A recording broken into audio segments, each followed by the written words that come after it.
विश्व 24 न्यूज हर पल आपके साथ।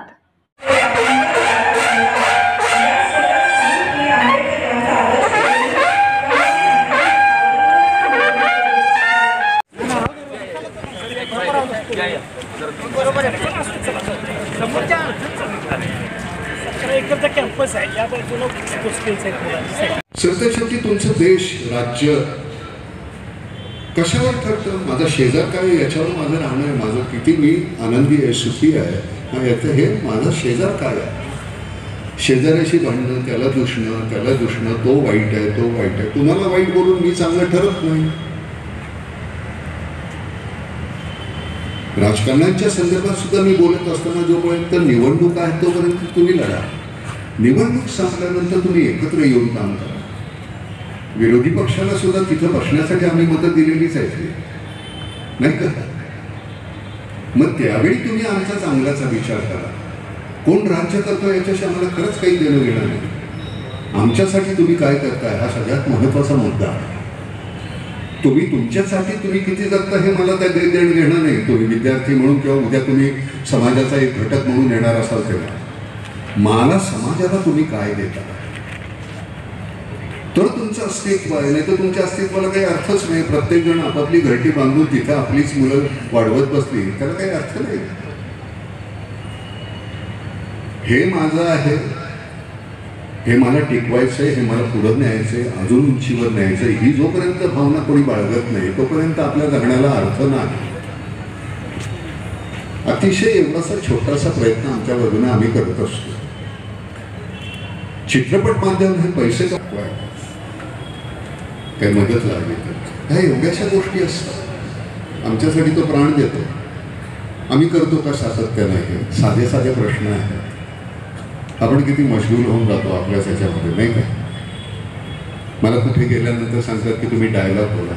काही नाही हो, तुम्ही 50 रुपये पेरले तर माझे डायलॉग तुम्हाला ऐकू मिळतात, कुठेही ऐकायला मिळतात।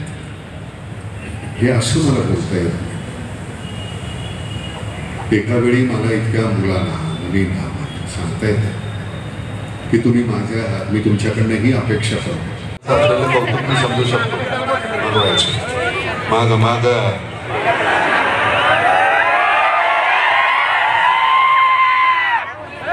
पण तो तुमच्या इतकाच सामान्य आहे, तुमच्या इतकाच अतिशय सामान्य जमिनीवरचं आहे। हे एकदा तुमच्या लक्षात आल्यानंतर सोपं जातं नसतं। आम्ही तितकेच साधे असतो, तितक्या तुमच्यासारख्याच आमच्या गरजा आहेत आणि ते तुम्हाला लक्षात यायला पाहिजे। आदर्श त्या मुलाने विचारला, आदर्श कुठले ठेवायचे? आदर्श आपण घडवायचे। तुझा आदर्श मला असं वाटायला पाहिजे नाही, हिच्यासारखं मला व्हायला पाहिजे। तर ते आदर्श आपण सोपं असतं, त्याच्यामध्ये काही कठीण काही नाही। त्यामुळे इथे येऊन तुमच्या मिळाला हाच इतका आनंद मोठा आहे आणि हे गरजेचं आहे। खरं सांगतो की मी तुम्हाला इथे एवढंच सांगायला आलो की तुमच्याकडे खूप अपेक्षेनं पाहतोय। आजचं जे काय आहे ते उद्या जुनं होणार आहे। तुम्ही आमचे पुढचे पुढारी सगळे जे कोणी असणार आहात, हे राज्य, हा देश हा तुमच्या हातामध्ये जाणार आहे आणि त्याची काळजी घेणं हे तुमच्या हातामध्ये आहे आणि तुम्ही ते करायला पाहिजे। पण इंट्रोडक्शन इंग्रजीत येणं आणि सवय झाली आहे ना, त्यामुळे इंग्रजी तोंडातून गेलं। अगं पण मलाच कळलं नाही तर काय नका। ओके, मी मराठीत पण बोलू सगळ्यांना माझ्याकडून शुभ सकाळ। माझे नाव प्रज्ञा की तुम्ही अभिनय क्षेत्रात जावे असे का वाटले? याच्या मागे तुम्हाला कोणाची प्रेरणा होती? त्यामध्ये काही नाही। मी लहानपणी कुठेतरी गावामध्ये नाटक करत असताना मला कायम असं वाटायचं की माझे वडील आई हे माझ्या दुसऱ्या भावंडांवर जास्त प्रेम करतात आणि माझ्याकडे त्यांचं दुर्लक्ष। आणि एकदा मी नाटक करणार असताना मुंबईहून माझे वडील ते बघायला आले, तर मी म्हटलं माझ्या वडिलांचं लक्ष माझ्याकडे वेधण्यासाठी ही चांगली पद्धत। मग शाळा, मग हायस्कूल, मग कॉलेज आणि मग एक्सपेरिमेंटल थिएटर हे माझं तसं सुरू झालं। तर त्याच्यामध्ये मूळचा हेतू असा होता की वडिलांनी मला पाहा आणि मग तिथून ते सुरू झालं। आणि मग त्याच्यानंतर कसं गंमत होते की एखाद्या गोष्टीमध्ये तुम्ही पूर्णपणे जीव टाकला की मग ती गोष्ट तुम्हाला नावही देते, भाकरीही देते आणि आनंदही देते. तर राजकारणात जायचं असतं तर मी फार पूर्वी गेलो असतो मला. तिथे मला माझं पण टिकवता नाही आणि माझा मी जर संपलं तर मी तिथे आपल्याला काय अर्थ नाही. मला काही व्हायचं नाही. जो मी आहे त्याच्यामध्ये मी समाधान नाही. फक्त मला तू चुकीचं काही केलं तर मला तुझा प्रश्न विचारावाचा वाटतो आणि आपला प्रश्न विचारण्याचा हा जो अधिकार आहे तो अबाधित ठेवायचा. पण तो अबाधित कुठपर्यंत राहतो? जोपर्यंत तुम्ही कुठल्याही मंत्र्याकडे काही मागत नाही. ज्या दिवशी मागता त्या दिवशी तुमची लायकी ठरलेली असते. त्यामुळे ते कधीही मागायचं पॉलिटिक्स मध्ये. तेव्हा काय राग येतो, तेव्हा काय होईल, तेव्हा काय भुतावा असतो तुम्ही. हे सगळं आजूबाजूला चाललेलं असतं तेव्हा विमान जाताय आणि नाटकाची तिकीटं काढून आमच्यावर चप्पल फेकताय.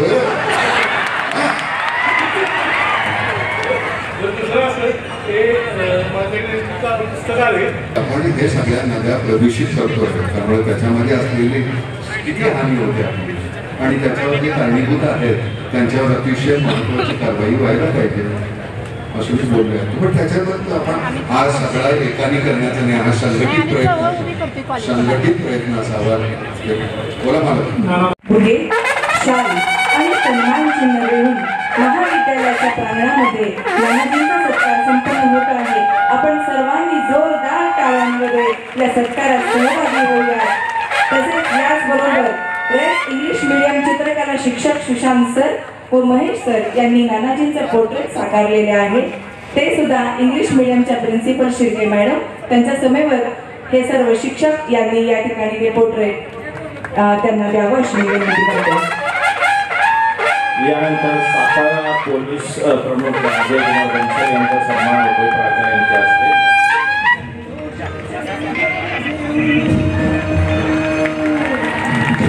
नाना सरांचं पोर्ट्रेट त्यांना भेट म्हणून दिलं जाते. इंग्लिश मीडियमच्या सरांनी साकारलेलं आहे. धन्यवाद. यानंतर मी मान झालेला आहे. Okay, thank you.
आपण आपलं काम करायचं. आपल्याला जे मनामध्ये आढळते ते प्रश्न विचारले. आपण म्हणजे आपल्या जनमानसाच्या मनामध्ये आढळले प्रश्न ते विचारले.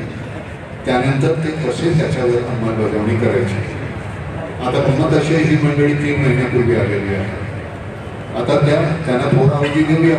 किती सदस्यांची अवधी देण्यापूर्वी आपल्या हातामध्ये काय तेवढं आपण करूया.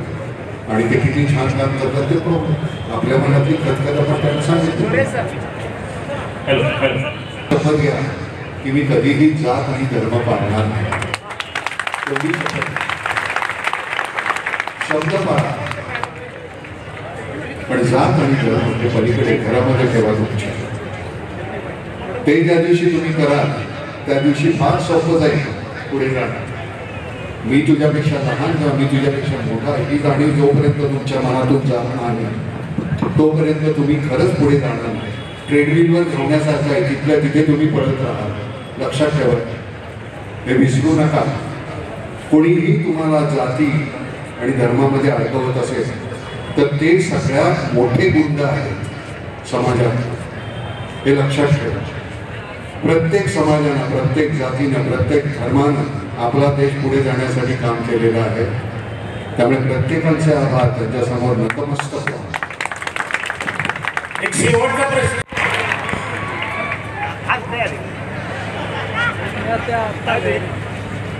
रंगमंचावरच्या सगळ्यांना नमस्कार, मनापासून आदरपूर्वक.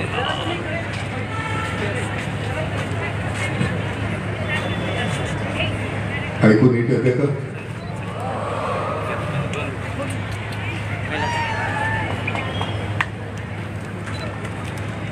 इथे येण्यामागचा उद्देश असा आहे, तुम्हाला कुठल्या 4 गोष्टी सांगण्यापेक्षा तुमच्याकडनं मला समजून घ्यायचं. सगळ्यात महत्वाची गोष्ट अशी आहे की सभोवताली जे सगळं चाललेलं आहे त्या पार्श्वभूमीवर ज्यांच्याकडनं आशा ठेवावी असे फक्त तुम्ही आहात. नवीन विद्यार्थ्यांनी तुमच्याकडनं जे, कारण आम्ही परतीच्या वाटेवरची मंडळी आहोत सगळी, जे काय करणं आहे ते तुमच्या हातामध्ये आहे आणि ते तुम्ही करायचं.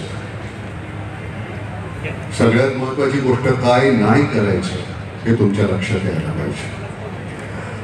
आणि मला असं वाटतं की भाऊकाल तुम्हाला ते सगळं चांगल्या पद्धतीने शिकवतोय.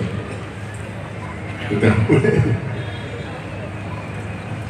सगळ्यात महत्वाची गोष्ट, इतक्या मोठ्या प्रमाणावर शिक्षणाचं हे जे कार्य चाललेलं आहे, मगाशी मी काल गुरुजींशी बोलत असताना राजमानेंशी, की कुठल्याही विद्यार्थ्याला प्रवेश पैशामुळे नाही किंवा एखादा टक्का कमी आहे म्हणून नाही, असं इथे होत नाही. त्याच्याबद्दल मी तुमचा अतिशय आभारी आहे. गावाखेड्यामधून आलेली आमची गरीब विद्यार्थी, त्यांचे आई वडील अतिशय, कदाचित काही मंडळींचे मोलमजुरी, आणि आता मोबाईल आहे. मी तुम्हाला खरं सांगतो, मी ज्या दिवशी मोबाईल घेतला त्या दिवसापासून आजपर्यंत माझ्या मोबाईलची बेल कधी वाजली नाही. तो मी माझ्या सोयीसाठी घेतलेला आहे. मला कोणाला कॉन्टॅक्ट करायचं आहे. माझे मित्र काही वेळ म्हणतात, तुला गाढवा किती वेळ फोन केला, तू उचलत नाहीस. म्हटलं मी तो माझ्या सोयीसाठी घेतलाय, तुमच्या सोयीसाठी नाही. तरी तुमचं ऑनलाईन शिक्षण आलं, त्यामुळे आम्हाला आमच्या विद्यार्थ्यांना नाईला जास्त फोनची मदत घ्यावी लागली, त्याचा आधार घ्यावा लागला. पण मला असं वाटतं ती गोष्ट सरलेली आहे. त्यामुळे फोनपासून जर लांब राहिला तर जास्त बरोबर. मान्यवरांच्या हस्ते या ठिकाणी प्रतिमा पूजनही संपन्न होत आहे.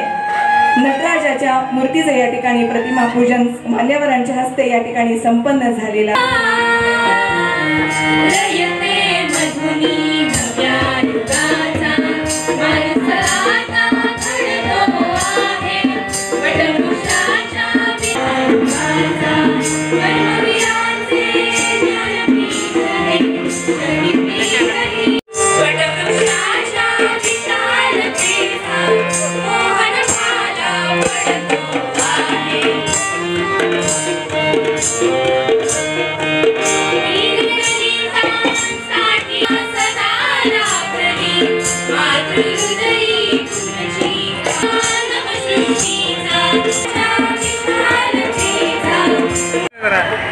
अशा सुंदर क्षणी, एक सुंदर या ठिकाणी या चित्रामध्ये नानाजी आपल्या इंग्लिश मीडियमच्या विद्यार्थ्यांबरोबर चित्रबद्ध झालेले आहे. त्यांच्या मनाचा किती मोठेपणा आहे की विद्यार्थ्यांनी इतकं त्यांनी भरभरून